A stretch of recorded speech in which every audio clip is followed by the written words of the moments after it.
BFM Business, 10h, midi, l'émission 100% placement. Intégral placement, Cédric Decoeur, Guillaume Sommerer. À vos côtés jusqu'à midi, Intégral placement, l'émission service de BFM Business. Tout de suite, c'est ce match que vous attendez jour après jour, le match des traders. Mathieu Serron ce matin depuis Perceval Finance. Bonjour Mathieu, et face à Giovanni Filippo depuis Bourse Direct. Bonjour à vous aussi Giovanni. Après la belle séance d'hier, les plus hauts de 12 ans touchés hier, les plus de 6000 points hier en clôture, et bien finalement on marque déjà une petite pause. Oh, rien de méchant, moins 0,3%, mais enfin, Giovanni, on repasse sous les 6000 points. Oui, les 6000 points, les fameux 6000 points que tout le monde attendait, donc ça passe. Ça a passé un niveau de résistance pour moi important, surtout situé à 5980 cette semaine sur le cash. Voilà, donc ça passe et ça relâche en 2020, c'est ce que je pense, mais on a probablement encore un potentiel haussier jusqu'à fin janvier, voire fin mars. C'est pour ça on a toujours mis au pied du sapin de Noël derrière nous les 6135 en target trimestriel fin mars, voire le top de 2007, on verra. Donc un accord phase 1 qui a été très très bien payé, qui n'est pas inscrit dans le marbre, les actes seront très surveillés. Voilà, le premier scénario, haussier, le premier niveau à surveiller, c'est 5802, la moyenne mobile à 50 jours, on est quand même assez loin, et le premier seuil d'alerte, 5765, donc on a pris pas mal de marge. Ça serait surprenant de voir le marché se retourner vivement d'ici à la fin de l'année. Je pense que maintenant on est assez soulagé, pas mal de choses sont passées, ça va un petit peu se caler. Voilà, donc fondamentalement, il n'y a pas grand-chose de changé depuis un certain moment, comme d'habitude, à l'image des indicateurs décevants hier en Europe. Les indices sont à peine freinés, je dirais, par la macro. Donc ça va être quand même un problème, je dirais, à terme. C'est pour ça que je pense qu'en 2020, il y a quand même un risque de correction parce qu'on est en train de créer un différentiel énorme entre ce qui se passe sur les marchés et la réalité du terrain. Donc c'est vrai que les banques centrales sont là, les liquidités sont abondantes. Les banques centrales asservies par les marchés, elles vont vraiment avoir du mal à sortir de cette boucle-là. Donc on a vraiment du mal à évaluer l'impact des banques centrales dans le temps. Sauf qu'à un moment donné, le différentiel, il va quand même être relativement important. Donc il risque d'y avoir pour moi un risque de correction au cours du premier semestre, mais on peut encore monter janvier jusqu'à mars, on verra. Donc cette semaine, d'ici la compensation, parce qu'on a une semaine assez technique vendredi, on va surveiller la zone 5902, 6030. Voilà, 6030, on commence déjà à attaquer des niveaux de résistance importants. Au-dessus, on a du 6050, puis du 6090 d'ici à la fin de l'année. Donc, comme je vous l'ai dit, premier warning, donc 5802. On surveillera surtout 5880. Moi, pour l'instant, j'essaye d'acheter tous les replis, mais sans trop me presser, parce que on est quand même un petit peu tendu en base horaire. Idéalement, je rentrerai bien aux alentours de 5940. On a déjà touché un premier seuil à 5969, qui est un support intraday sur lequel on peut éventuellement acheter si on a un profil agressif. Pour faire des petits écarts, je pense pas que maintenant, s'il y a de gros décalages, alors il peut y avoir quelques habillages de fin d'année, on peut encore tirer sur les prix pour aller éventuellement aller chercher les 6100. Voilà, l'idée c'est d'essayer d'acheter les replis. On n'insiste pas si ça passe en dessous de 5880. Voilà, mais on s'interdit pas également pour les stratégies qui ont été initiées début décembre sur la zone d'achat qu'on a recommandée. On s'interdit pas de prendre des bénéfices aussi. Voilà, il faut aussi savoir concrétiser ces résultats. Voilà, en gros, je pense pas que la donne change radicalement cette semaine. On a bien sûr, malheureusement, Safran qui est un peu impacté au niveau des valeurs, donc qui souffre un petit peu de l'effet Boeing. Ça fait 15 jours qu'on a un volume à la baisse qui croît sur la valeur. Pour l'instant, voilà. Ça fait 15 jours que le volume croît, un volume à la baisse croît, donc c'est pas encore dramatique. Pour moi, le premier warning de long terme se situe à 121, on a encore une petite marge. C'est une valeur forte, c'est une valeur qui est haute.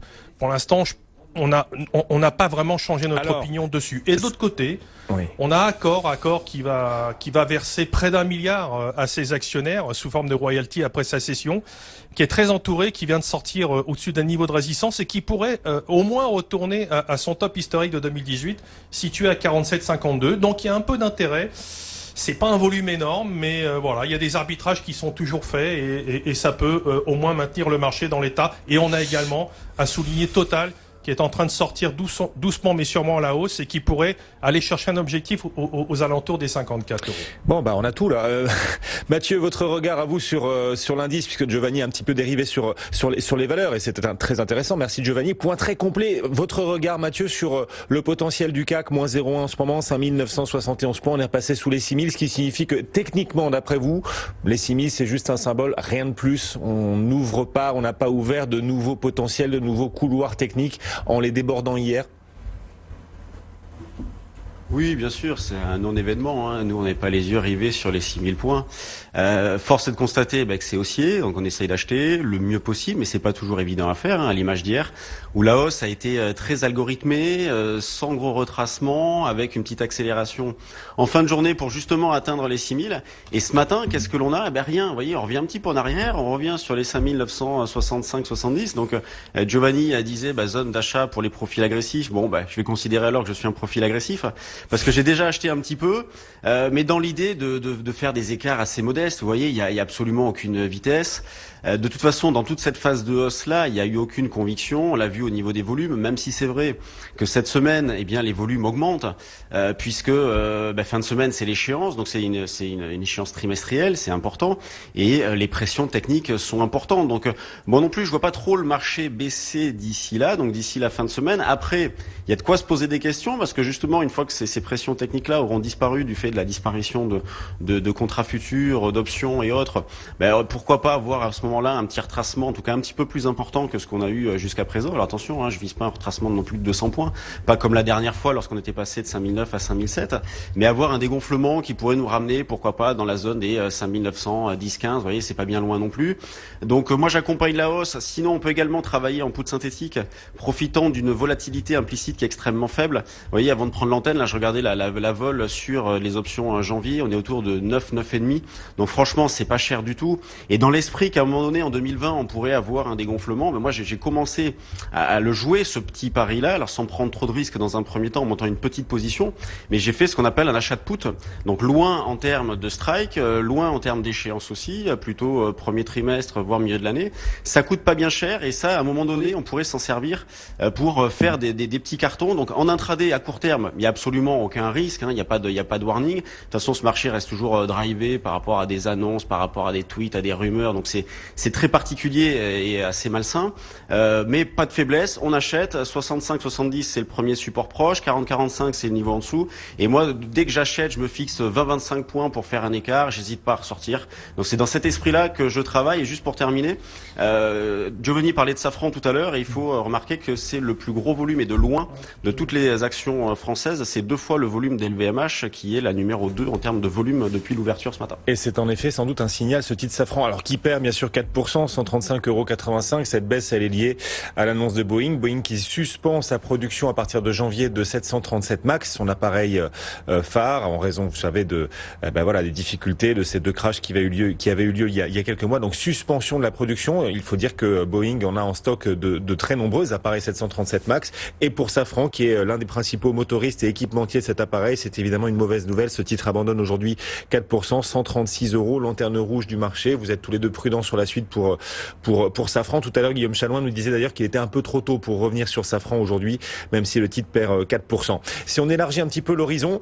et qu'on regarde aussi le potentiel des marchés américains, parce que l'année 2020 sera marquée du saut bien sûr de Wall Street, comme toujours, qui reste le marché directeur, mais en plus du saut de l'élection présidentielle américaine qui va approcher, du saut aussi de la poursuite des discussions commerciales entre Américains et Chinois, puisque certes il y a eu un premier accord il y a quelques jours, mais cet accord ne règle pas grand-chose finalement, et les discussions commerciales vont se poursuivre. Quel potentiel est-ce que vous voyez l'un et l'autre sur le marché US, sur Wall Street, Giovanni?